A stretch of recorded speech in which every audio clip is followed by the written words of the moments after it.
दोस्तों, आज हम बात करेंगे यदि किसी व्यक्ति को डिमेंशिया है, अल्जाइमर्स डिजीज है या एज रिलेटेड मेमोरी लॉस का प्रॉब्लम है तो क्या क्या चीज़ें आप कर सकते हैं जिससे ये डिमेंशिया यानी मेमोरी लॉस का प्रॉब्लम कुछ हद तक कम हो जाए और इस डिमेंशिया को हम रिवर्स कर सके। आज इन सारी चीज़ों पर हम बात करेंगे, इस पर कुछ टिप्स और कुछ यूजफुल तरीके आपको बताएंगे। टॉपिक पर जाने से पहले जो लोग हमारे चैनल पर नए हैं, मैं रिक्वेस्ट करूँगा कि चैनल को सब्सक्राइब करें, वीडियोस को लाइक करें, शेयर करें, फॉलो करें, कमेंट करें, पूरा देखें।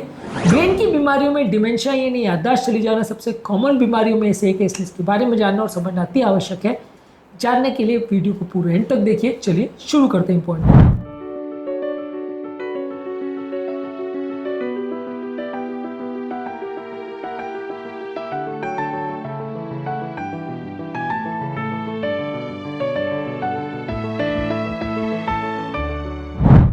सबसे पहले अगर किसी व्यक्ति को डिमेंशिया का प्रॉब्लम है तो कुछ मेडिकल थेरेपी आती है। हालांकि मेडिकल थेरेपी बहुत ज़्यादा इफेक्टिव नहीं है, लेकिन मेडिसिन में जो भी ऑप्शंस अवेलेबल है उनको इस बारे में जानना समझना ज़रूरी है। इस मामले में आती है डोनेपेजिल, रिवास्टिगमिन और गैलेंटामिन। ये बेसिकली दवाएं जो ब्रेन के एसिटाइल कोलिन रिसेप्टर्स पे काम करती है, उसको एक्टिवेट करती है और ये बेसिकली मेमोरी और लर्निंग फंक्शन के साथ एसोसिएटेड न्यूरोट्रांसमीटर है, जिसको एक्टिवेट करने से ब्रेन का मेमोरी फंक्शन एक्टिवेट होता है। तो ये बहुत ज़्यादा ज़रूरी है इसके बारे में जानना समझना। इसके अलावा निमेंटिन जो है वो भी ब्रेन के अल्जाइमर्स डिजीज में ग्लूटामेट लेवल्स को एक्टिवेट करता है। ये भी एक न्यूरोट्रांसमीटर है जो मेमोरी फंक्शन के साथ एसोसिएटेड है। तो ग्लूटामेट लेवल्स को एक्टिवेट करके भी निमेंटिन जो है वो आपके मेमोरी फंक्शन को इंप्रूव करता है। इसके अलावा अगर किसी व्यक्ति को कोई ऐसी बीमारी है जिसकी वजह से डिप्रेशन, एंग्जाइटी हो रहा है या स्लीप डिसऑर्डर्स हो रहा है, ये सारी चीज़ें भी आपकी मेमोरी फंक्शन को अफेक्ट कर सकते हैं। तो इनके लिए भी आप मेडिसिन ले सकते हैं और उससे भी आपका मेमोरी फंक्शन में सिग्निफिकेंट फायदा मिलेगा। इसके अलावा आप ब्रेन की ट्रेनिंग कर सकते हैं। कॉग्निटिव स्टिमुलेशन थेरेपी में अलग अलग तरह की न्यूरल एक्टिविटीज़ और एक्सरसाइज होती है जो ब्रेन को एक्टिवेट करने के लिए, आपकी प्रॉब्लम सॉल्विंग स्किल्स को इंप्रूव करने के लिए, आपकी मेमोरी को इंप्रूव करने के लिए, ओवरऑल याददाश्त की क्षमता को इंप्रूव करने में मदद करती है। तो ये सारी चीज़ों का प्रयोग करके आपकी मेमोरी इंप्रूव होती है। इसके अलावा अलग अलग तरह की मेमोरी ट्रेनिंग होती है। ये आपके मेमोरी को याद रखने की क्षमता, सब चीज़ों को रिटेन करने की क्षमता और अलग अलग तरह के मेमोरी एड्स को यूज़ करने की क्षमता, इसको इंप्रूव करता है। इससे आपकी याददाश्त थोड़ी बेटर होती है और यदि आपको मेमोरी लॉस का प्रॉब्लम है तो इससे फ़ायदा मिलता है। ये मेमोरी ट्रेनिंग न्यूरोलॉजिस्ट के पास या ब्रेन के जो डॉक्टर्स हैं उनके पास या उनके पास जो स्पेशलाइज्ड ब्रेन केयर सेंटर्स होते हैं वहाँ पे ट्रेन नर्सेज या स्टाफ करवाते हैं। तो ये सारी चीज़ों का आप उपयोग कर सकते हैं यदि आपको अपनी मेमोरी को इंप्रूव करना है। इसके अलावा कुछ लाइफस्टाइल चेंजेस है, जैसे आप हेल्दी डाइट्स को लीजिए जिसमें फ्रूट्स है, वेजिटेबल्स है, होल ग्रेन्स है, लीन प्रोटीन्स और हेल्दी फैट है। ये सारी चीज़ें लेने से भी मेमोरी फंक्शन बेटर होता है। जितना ज़्यादा शुगर वाली चीज़ें, मीठी चीज़ें, ऑयली जंक फूड खाओगे उतना मेमोरी फंक्शन कॉम्प्रोमाइज़ होगा। जितना ज़्यादा आप हेल्दी डाइट लोगे उतना मेमोरी फंक्शन बेटर होगा। इसके अलावा रेगुलर एक्सरसाइज जैसे वॉकिंग, स्विमिंग, स्ट्रेंथ ट्रेनिंग करके भी आप अपनी कार्डियोवैस्कुलर हेल्थ को और अपने ब्रेन के फंक्शन को इम्प्रूव कर सकते हैं।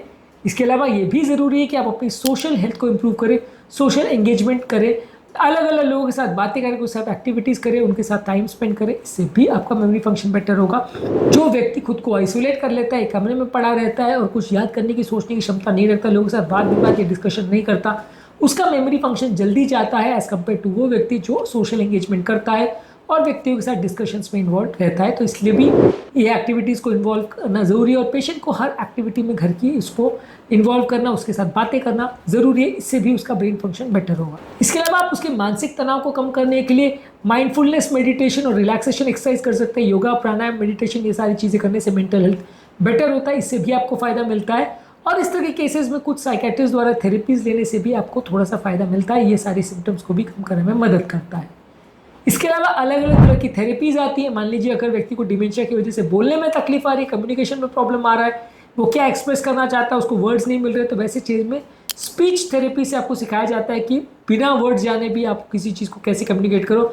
मान लीजिए आपको खाना खाना है लेकिन मुंह से शब्द ही नहीं मिल रहे, आपकी याददाश्त इतनी ख़राब हो गई कि खाना खाना आप ये बोल ही नहीं पा रहे हो, तो उसको कैसे कम्युनिकेट करना है, रिटन फॉर्म में कैसे डिस्कस करना है, ये सारी चीज़ें आपको सिखाया जाता है। इसके अलावा आपको ओवरऑल ऑक्यूपेशनल थेरेपी करवाई जाती है जिसमें अलग अलग तरह की एक्टिविटीज़ आपको सिखाई जाती है।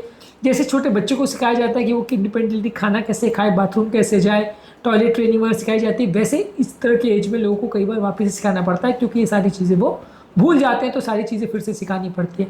इसके अलावा आपको घर में काफ़ी सेफ्टी एडजस्टमेंट्स भी करने पड़ेंगे।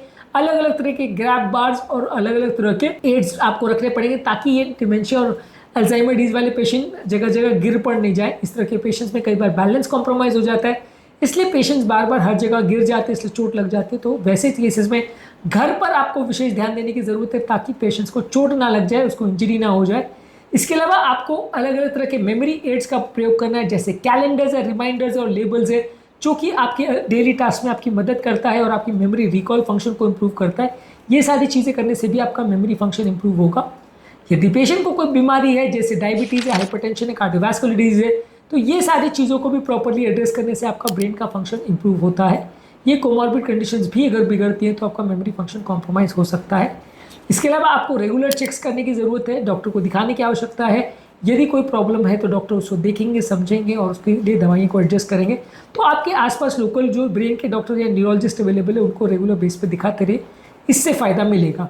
इसके अलावा कुछ सपोर्ट ग्रुप्स आप बना सकते हैं जहाँ पे पेशेंट अपने ही जैसे लोगों के साथ मिलेगा, इंटरेक्ट करेगा, बातें करेगा, तो उसका डिप्रेशन भी कम हो जाएगा, उसको कुछ यूज़फुल टिप्स एंड ट्रिक्स मिलेंगी जिससे वो अपनी प्रॉब्लम को कम कर सकता है।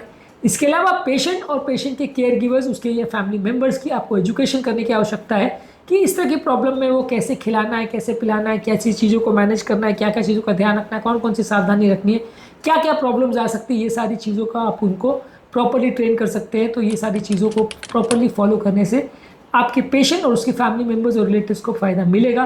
तो ये सारी चीज़ें भी इन्वॉल्व होती है डिमेंशिया के पेशेंट्स में कि आपको पेशेंट को और उसके फैमिली मेम्बर्स को भी प्रॉपर ट्रेन करना होता है। तो आज के टॉपिक में हमने बात करी कि यदि किसी व्यक्ति को डिमेंशिया या अल्जाइमर या मेमोरी लॉस का प्रॉब्लम है तो क्या क्या चीज़ें कर सकते हैं जिससे उसका मेमोरी लॉस का प्रॉब्लम बेटर हो और घर पर वो सारी चीज़ों को बेटर वे में मैनेज कर पाए। उम्मीद करूँगा कि आज के टॉपिक में कुछ नई बातें जानने को मिली होगी। जो लोग हमारे चैनल पर नए हैं उन्हें रिक्वेस्ट करूँगा कि चैनल को सब्सक्राइब करें, वीडियोज़ को लाइक करें, शेयर करें, फॉलो करें, कमेंट करें पूरा।